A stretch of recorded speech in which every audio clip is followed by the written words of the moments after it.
Selamat datang di Story Kauri.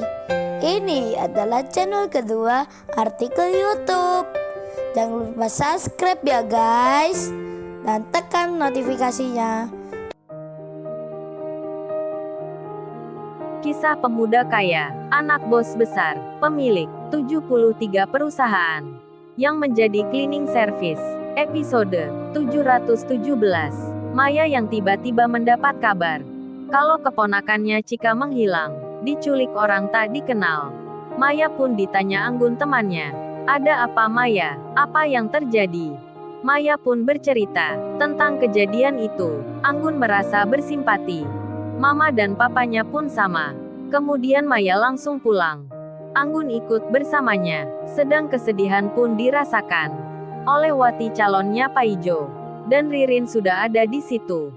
Begitu pula Francisca, yang datang juga ke rumahnya Wati. Francisca yang dulu sombong, sekarang kembali ke persahabatan mereka lagi. Lalu Paijo dan Iwan. Tak lama kemudian mereka pun tiba. Wati pun curhat pada Ririn. "Gimana Rin, sebaiknya aku Rin? Aku mau lapor polisi, tapi nanti Meci dicelakai. Aku tahu Purnomo itu suka nekat sekali." Ririn menjawabnya, "Kalau gitu kita cari saja Wati. Rumahnya Purnomo mantan suamimu itu di mana? Karena di sini lagi ada Mas Iwan dan Mas Paijo. Jadi kita langsung bicara dengannya." Francisca menyahutnya, "Ya gak bisa sederhana gitu Rin. Pasti orangnya itu akan menolak menyerahkan. Dia juga akan beralasan. Meci itu juga anaknya, berhak untuk merawatnya." Iwan pun lalu berkata, "Tapi kalau dia macam-macam, tak mau menyerahkan ya kita nanti akan memaksanya. Kalau perlu pakai kekerasan, kita kasih bogem mentah. Kan dia itu statusnya penculik. Kalau dilaporkan polisi, sudah kena delik pidana." Paijo membalasnya, "Iya Wan benar. Kalau kita bertemu dengannya nanti, aku akan beri kenangan Wan ke orangnya. Biar tahu rasa sedang berhadapan dengan siapa. Kurang ajar sekali seenaknya menculik. Tak tahu kalau di sini ada kita yang siap menghajarnya." Ririn pun menjawab Iwan, "Mas Iwan ini bisa saja bilangnya. Memang semua bisa diselesaikan pakai berantem. Ini soal anaknya Wati, bukan barang yang dicuri. Mas Iwan kan dengar sendiri. Purnomo itu orangnya nekat sekali. Bisa-bisa Meci akan dicelakai. Kalau dia terdesak dan merasa terancam, anak Wati bisa dalam bahaya." Wati pun juga bilang sama seperti Ririn, agar Mas Iwan dan Mas Paijo tak melakukan kekerasan begitu. Wati pun belum tahu kalau anaknya sekarang sudah berpindah tangan, dibawa orang ke luar negeri. Purnomo benar-benar menjualnya. Purnomo sudah hilang akalnya, sudah hilang kewarasannya, demi uang anaknya sampai dijual. Wati belum sadar akan hal itu, hingga berita televisi mengabarkan. Breaking news terkini, pemirsa, baru saja kami mendapat berita akan penculikan anak kecil lagi di daerah perumahan Permata Hijau.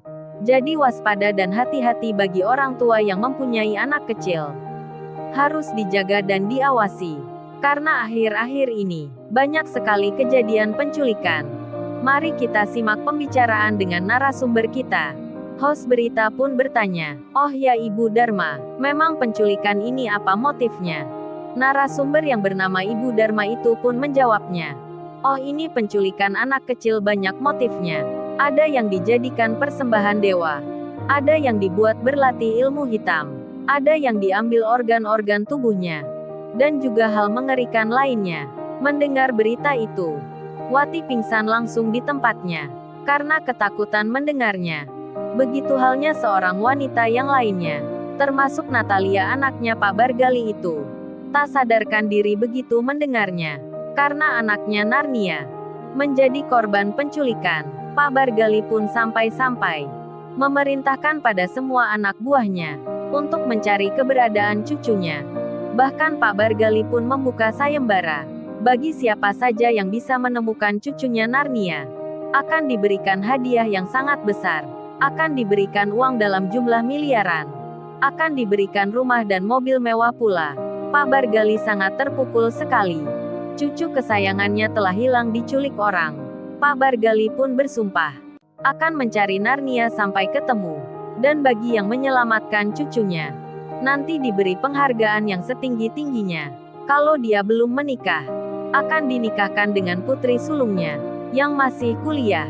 Bahkan Pak Bargali berjanji, dirinya yang seorang bos itu, rela menjadi seorang bawahan. Bawahan bagi orang yang menyelamatkan Narnia. Tak peduli itu orang biasa, tak peduli itu orang miskin tak punya. Pak Bargali akan mau jadi bawahannya. Pak Bargali sampai begitunya. Karena Narnia cucunya, sangat penting baginya. Sekedar diketahui, Pak Bargali yang kemarin punya masalah dengan Kenshin. Kenshin yang bersama Kenzori anaknya, sempat dilarang tak boleh dekat dengan Narnia cucunya. Kenshin dan Kenzori dihinanya, hingga terungkap siapa Kenshin. Dan kini malah Pak Bargali itu kehilangan Narnia cucunya. Keluarga besarnya pun terpukul sekali. Lalu si Rena sendiri, yang sudah di rumahnya Natalia, bersama Niken mencoba menenangkan. Rena berkata, "Sudah Natalia, jangan bersedih begitu. Jangan memukul-mukul dirimu. Jangan merasa bersalah pula. Anak kamu pasti baik-baik saja." Itu berita jangan diambil hati. Di saat itu handphonenya Rena berdering. Dilihat Kenshin menelpon lagi. Kenshin yang sudah sampai di tujuan, telah turun dari bandara, mengikuti orang yang membawa Narnia. Hendak bertanya pada Rena, tentang suatu hal yang penting. Lalu Rena itu melihatnya, nama Kenshin yang menelponnya. Tapi berhubung ini di rumahnya Natalia, terlebih temannya ini lagi dalam musibah. Kehilangan anak satu-satunya, yang diculik orang tak dikenal. Rena pun menolak panggilan Kenshin. Rena menekan tombol matikan di handphonenya itu. Waduh, Rena pertama kali menolaknya. Menolak panggilan telepon dari Kenshin.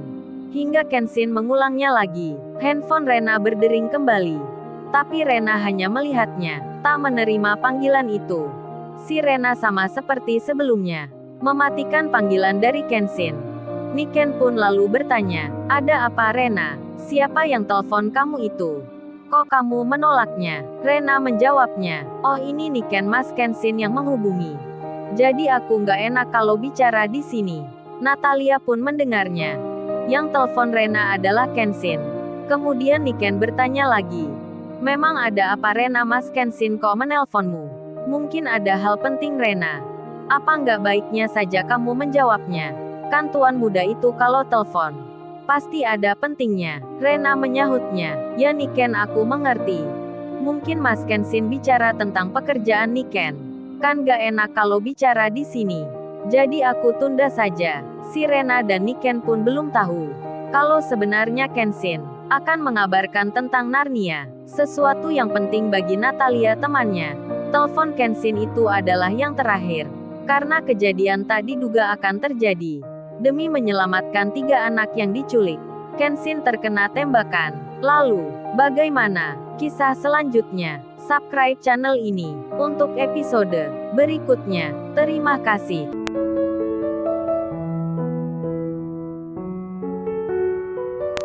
Jangan lupa ya guys, untuk kelanjutan ceritanya ada di channel Story Kauri.